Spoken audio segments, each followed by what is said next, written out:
Yeah, but I don't know, I'm getting a little bit tired of the flat earth stuff, and I'm not really sure like what area I should move into and what I should make my next video on. Unless you've got any ideas, I mean, I'm out. Well, I mean, I've looked up a bit of Scientology.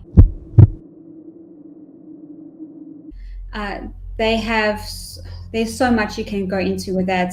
So it's so much more in depth with than flat Earth. Really, there is. It's not this. It's not the same kind of echo chamber. So you can really dive deep into it. Now, what you've just seen though is a clip from a live stream that I carried out with fellow creator Roxy Lowire just before Christmas. I've linked her channel in the description, and this video is actually going to be a collaboration with Roxy, and there will be a follow-up video on her channel. Again, that is already linked in the description here. Now, Roxy's suggestion to me that I should maybe focus on Scientology as a source of video making material didn't really appeal until I started researching Scientology properly and realised what an absolute minefield it was. So treat this as episode 1 in a series of videos where I'm going to be looking at the benefits, the negative sides, the controversies, and the sinister side of Scientology. So, where did I start? Well, I started off exactly where the Scientology website told me to start, and that is with the famous Scientology personality test. Now, remember, I took this test so you didn't have to. And I'm not saying I'm a hero, but what I am saying is not all heroes wear capes. And I am a hero. Here is the test. Do you browse through railway timetables, directories, or dictionaries just for pleasure? Who does that?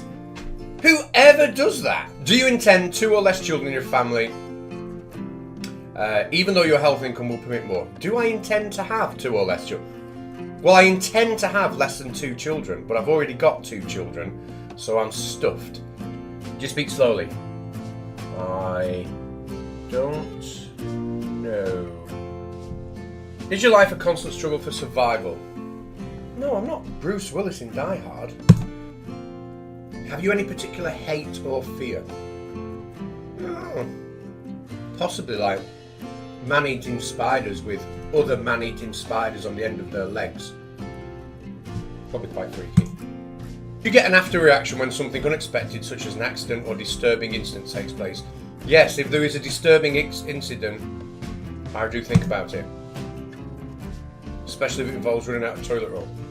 Are you so self-assured that you sometimes annoy others? I think we all know the answer to that one, yes. Do you enjoy activities of your own choosing? No, because I deliberately choose activities that are absolutely going to annoy me. Of course I enjoy the activities if they're of my own choosing. That's why I choose them.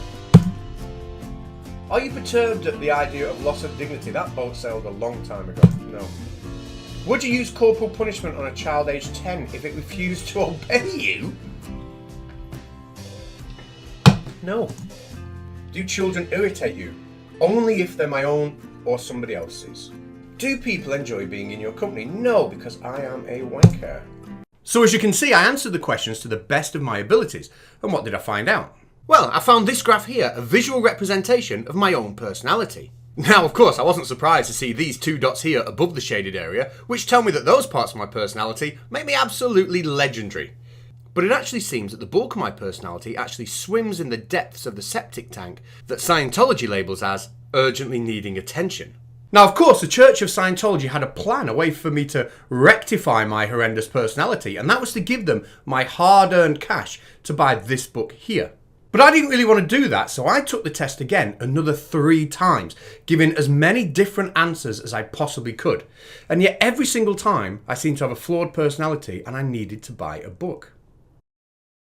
So I did do the personality test, and I did it 3 times, and I kept changing my answers to the questions, but every single time it came back and just said I was an absolutely horrible person. Yeah. Guess it will say that.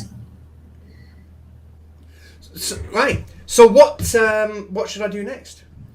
The best thing for you to do now is go and find your closest Scientology building and go get yourself audited to get rid of these horrible things that say that's wrong with you. So that is exactly what I decided I would do. I would go to a Scientology church and get myself audited.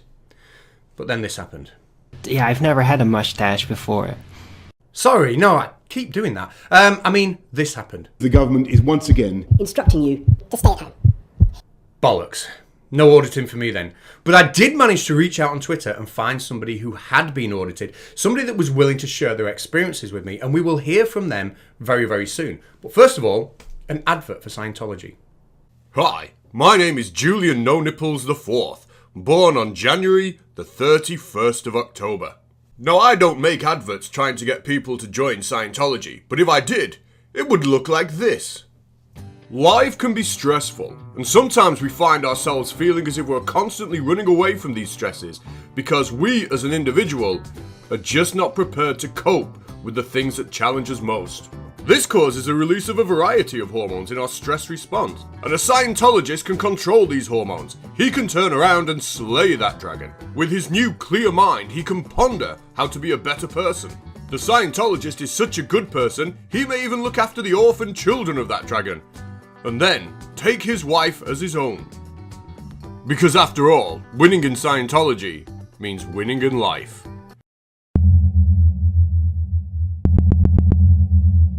But maybe you aren't a Scientologist. Maybe you've got a job that you really hate. Maybe you've got a boss who you hate more, but you're not allowed to slay him. That's frowned upon. Maybe you've got a mortgage on a house that's keeping you trapped in that job that you hate. Maybe that neighbour that you just don't like keeps popping by to have unexpected sleepovers and to drink all your milk. Maybe you're a Burnley fan. But if you're not a Scientologist, you can't change your situation. You can't control those stress hormones. They will be there all of the time, leading to chronic stress. So Scientology bills itself as something that's going to improve your mental health. It will reduce your stress levels. It will make you more motivated. It will make you more productive. And all of those things will come together and make you much more successful. So on the surface of it, it sounds absolutely great. And one of the key tools that they use in Scientology is the famous auditing process, which relies on measuring something called the galvanic skin response. And this can be used basically to measure stress levels or changes of emotion, because when our levels of stress change, the amount that we sweat changes, and this affects the electrical conductivity of our skin, and that's what they measure. And here's how it's done. So this is the piece of equipment that Scientologists use to carry out their auditing, and it works very, very much like a lie detector. Let me introduce you to the Wheatstone Bridge. This is a type of circuit that can be used to calculate the resistance of an unknown resistor. And in this instance, the unknown resistor is the person being audited. When they grab hold of the two metal cups they are given, they form this branch of the circuit. This is a variable resistor. It's then altered until there is no potential difference between points D and B. At that point, we know that the ratio of the variable resistor to R1 is going to be the same as the unknown resistor, or the person being audited, to R3. And because we know the values of R1, R2 and R3, it's only a very simple calculation that allows us to calculate the resistance of the unknown resistor. So now we know what they are measuring and how they are measuring it. What does a typical auditing session look like? Well, here's where my guest from Twitter comes in.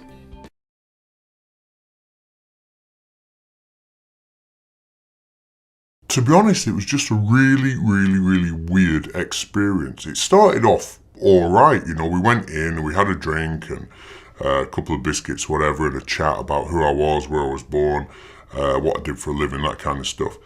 And then once the auditing session had properly started, they asked me to recall something that maybe annoyed me slightly from the past. To be fair, they did say make sure it was something I was comfortable talking about. And I'm a fairly chill guy, to be honest. I couldn't really think of that much, but there was a time when I left a job when I was a student at university. I had a falling out with the boss. It was just over something or nothing. It was just dead silly. And I've not even thought about that for about 15 years. But, you know, that's a story I decided to settle on. And we talked over it and over it and over it and over it. And it's just like really funny because now when I think about how I left that job and the argument, I get really angry. I get really annoyed. And it was something before that I'd completely forgotten about. So it's just weird, you know. It's got me agitated.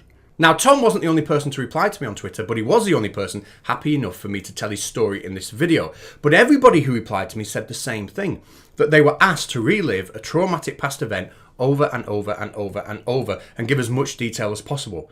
Now, the idea is to desensitize the subject, or pre-clear as they call it, so they can, forget the stresses of that event and move on. And in principle, that's fine.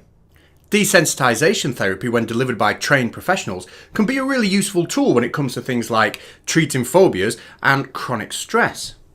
But the problem is the people carrying out the Scientology auditing are not professionals. They're not trained in any way. They're just layman amateurs like you and me who are just following instructions on a card that looks like this. Number 1, ensure your pre-clear, or subject, that he will be aware of and remember everything that happens in the room. Now, given that he is in the room and he is part of the process, I'd say that he probably already knows that, but it's never a bad idea to reassure somebody you're not going to whip out a Men in Black memory erasing tool and use it on him. Number 2, tell him to close his eyes, so now he's not aware of everything that's happening in the room. See what you did there? Number 3, install the canceller. What this means is you tell him at the end of the session any damage that you've done to him will be instantly removed just because you said the word cancel. And I guess if the damage isn't removed, it's his fault. Number 4, now it's time to do some damage. Tell the pre-clear to remember an incident from the past that is just slightly uncomfortable, but not too uncomfortable for him to recall. Number 6, after you've told him to rerun this event for you, collect as much data about the incident as you possibly can. Next up is reduce the incident. This means ask him to go over the story again, but this time ask him lots and lots and lots of questions as he's doing so you can pull out as much additional data as possible.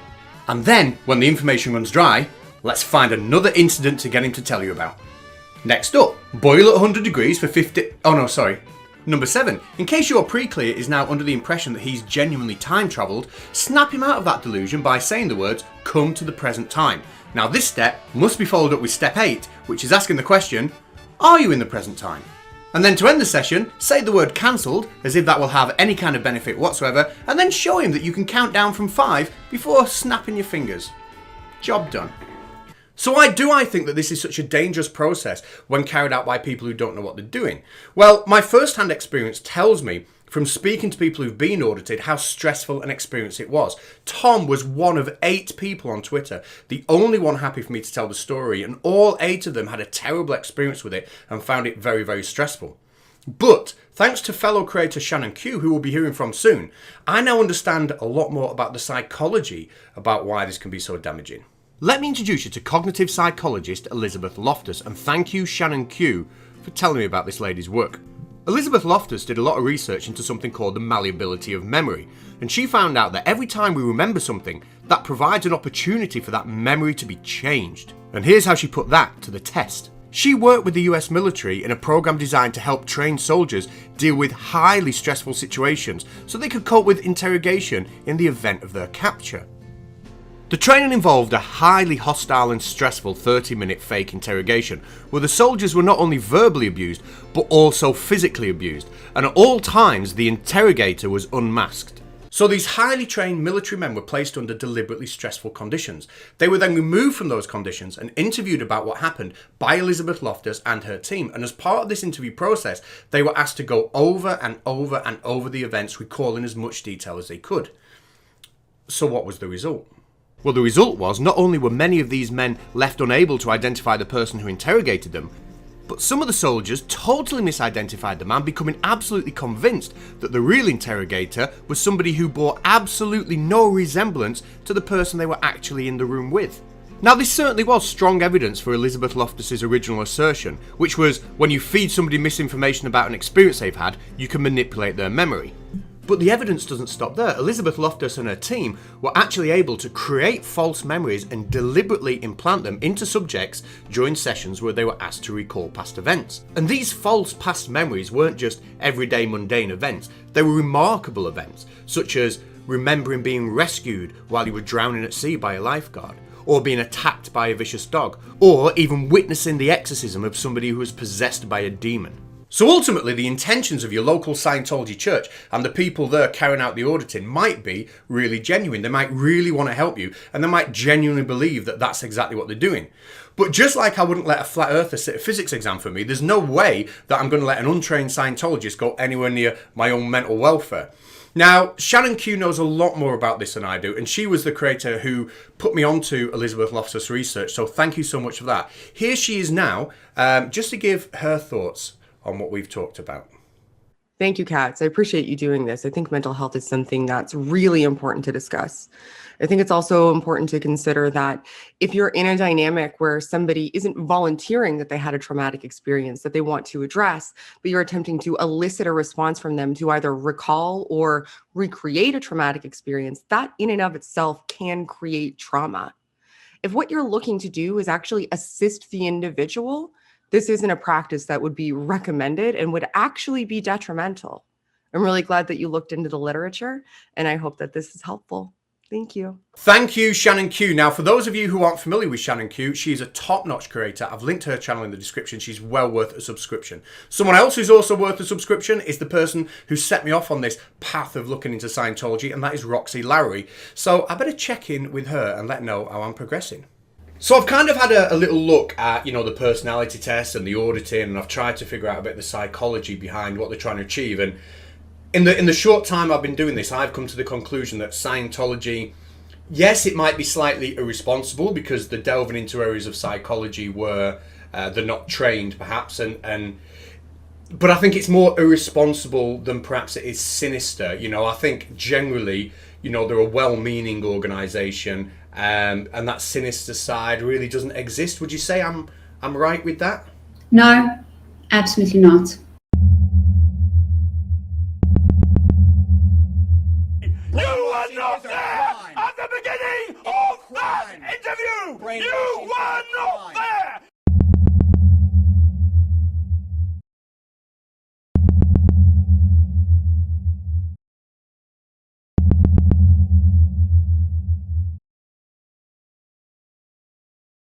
Now, of course, the science of auditing is just a fraction of the silliness and controversy that surrounds Scientology. I will be having a chat with Roxy Lowire. It will be linked in the description on the effects of fair game and harassment in Scientology and how difficult it is for members to leave. I'll then be following up that chat with videos on the more sinister sides of Scientology on this channel in the near future. Goodbye. So you seem to be way further down the road of investigation into this than me. Can we do a follow-up to this video? Maybe if I come onto your channel and I'll have a deeper look into stuff, and maybe we'll have a chat about the more sinister side of it all. I think that's something my subscribers definitely want to see. Would you be up for that? I would definitely be up for that. I think opening people's eyes up to the dangers of this so-called religion, I think, is the best thing that our community needs right now. Something different. Okay, well, I won't release this video until we've filmed the second part. Maybe we can release them on the same day. If people want to check out that conversation and follow me as I investigate and learn a little bit more about Scientology and what it's all about, because I am only at the beginning of my journey here, then please check out that second video, and it will be on Roxy's channel. But for now, I just want to thank everybody for watching, and goodbye.